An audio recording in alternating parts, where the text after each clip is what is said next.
بسم اللہ الرحمن الرحیم۔ السلام علیکم ورحمۃ اللہ وبرکاتہ۔ عابد راجہ چینل کی طرف سے آج میں اپنے دوستوں کو اچھی عادات اور اطوار کا مالک بننے کی ایک دعا بتاؤں گا۔ یعنی آپ اللہ تعالیٰ سے دعا کیا کریں کہ اللہ تعالیٰ آپ میں اچھی عادات اور اخلاق ڈالے۔ اس کے لیے یہ دعا کیا کریں۔ دعا سیکھنے سے پہلے میں اپنے تمام دوستوں سے گزارش کروں گا کہ اگر آپ نے ابھی تک اس چینل کو سبسکرائب نہیں کیا تو ضرور کر لیں، اور اس ویڈیو کو آگے ضرور شیئر کریں، اور ویڈیو سنتے ہی آج سے ہی یہ ارادہ کر لیں کہ آج کے بعد میں یہ دعا پڑھا کروں گا۔ تو شروع کرتے ہیں۔ بسم اللہ الرحمن الرحیم۔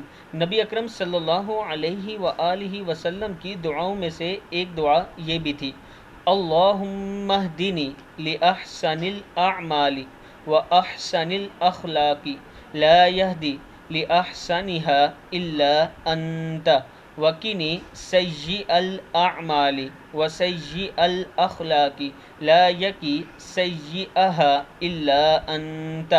پھر ایک بار پڑھ لیں: اللہم اہدنی لأحسن الاعمال واحسن الاخلاق لا يهدي لأحسنها إلا أنت وقني سيئ الاعمال وسيئ الاخلاق لا يقي سيئها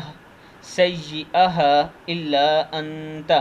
اے اللہ، مجھے اچھے اعمال اور اچھی عادتیں سکھا کہ آپ کے سوا کوئی اور اچھائی نہیں سکھا سکتا، اور مجھے برے اعمال اور گندی عادتوں سے بچا کہ آپ کے سوا کوئی برائی سے نہیں بچا سکتا۔ صدق اللہ العظیم۔ کتاب کا حوالہ یہ نیچے موجود ہے، آپ دوست دیکھ سکتے ہیں۔ اس ویڈیو کو آپ دوستوں نے آگے ضرور شیئر کرنا ہے۔ السلام علیکم ورحمۃ اللہ وبرکاتہ۔